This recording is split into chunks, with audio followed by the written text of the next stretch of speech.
सो हे there दोस्तों, आज जिस मूवी को हम एक्सप्लेन करने जा रहे हैं उसका नाम है द बिग डॉल हाउस, जो कि रिलीज हुई थी ईयर 1971 में। दोस्तों, आज की इस मूवी में देखोगे आप एक ऐसी जेल को जहां पर सिर्फ लड़कियों को ही रखा जाता है, स्पेशली खूबसूरत लड़कियों को। जिसके बाद यहाँ पर होता है उनके साथ कुछ गलत काम, और ये सब कहाँ कहाँ कैसे कैसे क्यों क्यों और किस किस तरह होता है, ये सब आप आज की इस मूवी में देखने वाले हो। तो चलिए ज्यादा देर न करते हुए हम एक्सप्लेनेशन को स्टार्ट। तो मूवी स्टार्ट होती है और हमें एक जेल दिखाई जाती है। दोस्तों, यहाँ पर सिर्फ लड़कियों को ही रखा जाता है, और वो लड़कियां जिन्होंने कोई ना कोई क्राइम कर रखा हो। और यहाँ पर हम पुलिस वालों के साथ साथ एक डॉक्टर को भी देख पा रहे हैं। दोस्तों, ये डॉक्टर हवसी डॉक्टर है, यहाँ पर आने वाली लड़कियों का चेकअप करता है। चेकअप के बहाने वो और भी बहुत कुछ कर लेता है। और यहीं पर एंट्री होती है अपनी मूवी की मेन कैरेक्टर हेमा की। दोस्तों, हेमा का क्राइम ये है कि उसने अपने हस्बैंड को ही निपटा दिया था, जिस वजह से उसे जेल हुई है। खैर, जेल में उसे चेकअप के लिए लाया जाता है और यहाँ पर वही डॉक्टर उसका चेकअप करता है, जिसके बाद उसे उसके लॉकअप में छोड़ दिया गया। यहाँ पर 3 लड़कियां ऑलरेडी मौजूद थी और यहाँ पर बन गई इन चारों की जोड़ी हेमा, जया, रेखा और सुषमा, सबकी पसंद निरमा। खैर, इसके बाद इन सभी के बीच में फ्रेंडशिप हो जाती है और ये लोग एक एक करके अपने द्वारा किए गए क्राइम्स को बताते हैं। इसके अगले सीन में हम देखते हैं कि एक लड़के का अंतिम संस्कार किया जा रहा है, और इसके बाद हम देखते हैं कि इनसे यहाँ पर काफी ज्यादा काम करवाया जाता है, लाइक खेती वगैरह वाला। और यहीं पर 2 चूतिया बिटिया एक दूसरे से लड़ भी जाती हैं, वो भी इसलिए कि उन दोनों में से लीडर कौन बनेगा। जिसके बाद एक बिटिया जीत भी जाती है और फाइनली उससे लीडर बना दिया जाता है, कहते वीरता पुरस्कार मिलने वाला हो जैसे। खैर, अगर आपको लग रहा है कि ये बस इतने ही चूतिया हैं, तो मेरे भाई नहीं, ये इतनी चूतिया नहीं है। इनका तो प्रो लेवल आपने देखा ही नहीं, जो अगले सीन में देखने को मिला कि ये लोग जब साथ में बैठ करके खाना खा रहे थे तभी इनकी छोटी सी फाइट होती है, और ये लोग भैया जी पूरा खाना एक दूसरे के ऊपर फेंकने लग जाते हैं। हाँ, चलो माना कि 2 लोगों की फाइट हुई, परंतु बाकी के लोग बस इसलिए खाना फेंकने लगते हैं कि सभी लोग खाना फेंक रहे हैं, चलो खाना फेंका जाए। खैर, इनका ये कार्यक्रम चल ही रहा था, इतने में ही हम देखते हैं कि अंग्रेजों के जमाने की जेलर को, और इनका नाम है हिटलर दीदी। यहाँ पर हिटलर दीदी उन्हें रोकने की कोशिश भी करती है, परंतु कोई रुकता नहीं, और इतने में ही एक थाली उन्हें पड़ भी जाती है। जिसके बाद उन्हें आया गुस्सा, जिसके बाद वो सभी लोगों को वाटर प्रेशर के थ्रू सजा देती है। परंतु दीदी के अभी भी खुजली हो रही है, क्योंकि उन्होंने तहकीकात नहीं की। इसलिए वहाँ की एक लड़की को बुला करके वो इन्वेस्टिगेशन करती है कि आखिर ये कांड चालू किसने किया था, परंतु वो बताती नहीं। जिसके बाद वो उनमें से ही एक लड़की को उठा लेती है और उसे सजा देने के लिए एक रूम में ले जाती है। यहाँ पर वो उसे बांध करके उसके सारे कपड़े हटा देती है, और यहीं पर दोस्तों हम एक पर्सन को भी देख पाते हैं जिसके चेहरे पर कोई मास्क था। खैर, स्टार्टिंग में उससे काफी पूछा जाता है कि वो मैटर किसने स्टार्ट किया था, लेकिन वो बताती नहीं। जिसके बाद वो बंदा उसे अलग अलग तरीकों से सेक्सुअली टॉर्चर करता है, और इसके बाद वो उसका रेप करके वापस उसके ही सेल में फिकवा देता है। और यहाँ पर हमें पता चला है कि ये कोई पहली बार नहीं है, ये तो हर रोज का है। अगर किसी को सजा देनी हो या फिर किसी से कोई पूछताछ करनी हो तो ये तरीका उन्हें बेस्ट लगता है। खैर, इसके अगले सीन में हमें 2 नमूने दिखाए जाते हैं, भैया जी 1 नंबर के ठगी,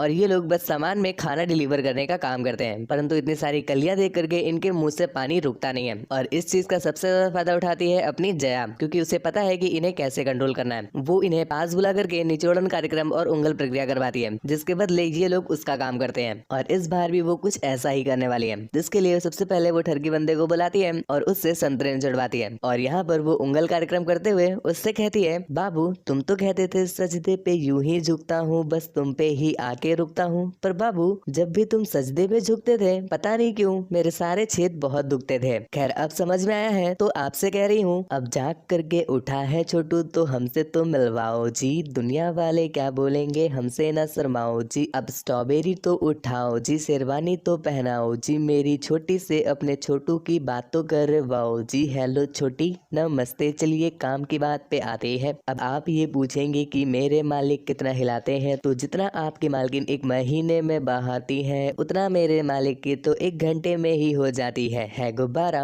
है मूड, लग चुकी है चिंगारी, आप बिना जोड़ों के ही भेज दो छोटी हो गई हमारी, ओके बाय। तो उसकी ये शायरी सुनने के बाद भैया जी चढ़ गए बिल्कुल आसमान में, और अब तो उन्हें गहरी गुफा की सैर करनी है तो करनी है। जिसके बाद उसने पहाड़ों का पानी भी निकलवाया और फिर अपनी डिमांड रखी। वो चाहती थी कि बाहर जो जेलर पहरा देती है ये लोग उसे किसी तरह से बेहोश करके अपनी गाड़ी ला करके इन्हें बाहर निकाल दें। स्टार्टिंग में वो बंदा काफी ज्यादा मना करता है, क्योंकि भैया जी हिटलर दीदी को पता चला तो इनकी गंदी तोड़ी जाएगी। परंतु छेद का आकर्षण बाबू भैया, छेद का आकर्षण, ये अच्छे अच्छों की नाक को भी हाँ करवा लेता है। जिसके बाद भैया जी से रहा नहीं जाता और वो हाँ कर ही देते हैं। परंतु भैया जी ये जो उनका प्राइवेट प्लान है वो ज्यादा देर तक प्राइवेट नहीं रह पाता, और कुछ देर के बाद अपनी हिटलर दीदी को भी इस प्लान के बारे में पता चल गया, जिसलिए उन्होंने हेमा को उठवा लिया और ले गई है सीधा उसी टॉर्चर रूम में। यहाँ पर दूसरी तरफ हम देखते हैं रेखा और सुषमा को। दोस्तों, रेखा और सुषमा के बारे में एक बात जान लीजिए कि ये लोग एक दूसरे के साथ गड्ढे से गड्ढा मिलाने वाला गेम खेलते हैं, और इस वजह से कहीं न कहीं अब सुषमा रेखा के साथ प्यार करने लगी है। परंतु रेखा का इसमें घंटा कोई इंटरेस्ट नहीं था, और वो तो बस यहाँ से बाहर निकलना चाहती थी और सुषमा नहीं चाहती कि वो उससे दूर जाए, जिस वजह से उन दोनों की स्टार्टिंग में कुछ फाइट होती है और उनकी फाइट की एंडिंग होती है सुषमा के द्वारा रेखा का कत्ल करके। खैर यहीं पर दूसरी तरफ हम देख पा रहे हैं अपनी हिटलर दीदी को जो हेमा पर टॉर्चर कर रही है और सामने अपना हवसी बाबा भी बैठा हुआ है, परंतु हेमा अपने प्लान के बारे में कुछ भी नहीं बताती। यहीं पर दूसरी तरफ अपनी जया रेखा और सुषमा भी आ जाती है उसकी हेल्प करने के लिए। सबसे पहले तो वो लोग एक वायर की हेल्प से जेलर को अपने झांसे में लेती है और फिर जबरदस्ती उससे गेट खुलवाती है और फाइनली उन्होंने हेमा को भी बचा लिया और वहां से 9 to 11 हो गई। खैर इतने में ही वो बंदे भी जेल की गार्ड को टुल्ल कर देते हैं और सीधा पहुंच जाते हैं रेखा के पास, परंतु दोस्तों रेखा तो पहले ही टाइम हो चुकी थी, जिस वजह से वो सीधा भागते हैं बाकी की लड़कियों के पास और फाइनली यहाँ पर उन्हें हेमा, जया और सुषमा भी मिल गई और वो लोग उन्हें गन पॉइंट पर लेती है, जिसके बाद उन्हें वहां से बाहर निकलने के लिए कहती है। खैर इसके बाद ये लोग किसी तरह से मुसीबतों को झेलते हुए फाइनली वहां से बाहर निकल जाते हैं। कुछ दूर जाने के बाद अपने जो दोनों चुन्नू मुन्नू थे वो जाते हैं नहाने के लिए और यहाँ पर हेमा और जया तो खुली हुई थी, परंतु उन्होंने सुषमा को बांध रखा था। जिसके बाद जब वो चुन्नू मुन्नू वापस आते हैं तो हेमा जया उन्हें गन पॉइंट पर लेकर के कहती है कि तुम सुषमा का रेप करो। अब भैया जी वो दोनों इस बात के लिए मना कर रहे थे, परंतु भैया जी उनकी वाली गन थोड़ी ज्यादा बड़ी थी, जिस वजह से वो अपनी गन चलाने के लिए रेडी हो जाते हैं। खैर इनका ये कार्यक्रम चल ही रहा था कि इतने में ही वहाँ पर पुलिस आ जाती है जो उन्हें चारों तरफ से घेर लेती है और भैया जी यहाँ पर धुआंधार फायरिंग स्टार्ट हो जाती है और इस फायरिंग की वजह से वहाँ पर एक बड़ा सा ब्लास्ट हुआ, जिस वजह से सभी लोग मारे गए, परंतु अपनी हेमा बच गई और वो सीधा पहुंची है रोड के पास और उसे एक बंदा लिफ्ट देने के लिए भी मिल गया। वो लिफ्ट लेकर के सीधा निकल जाती है शहर की तरफ और जिसके साथ ही ये मूवी यहीं पर एंड हो गई।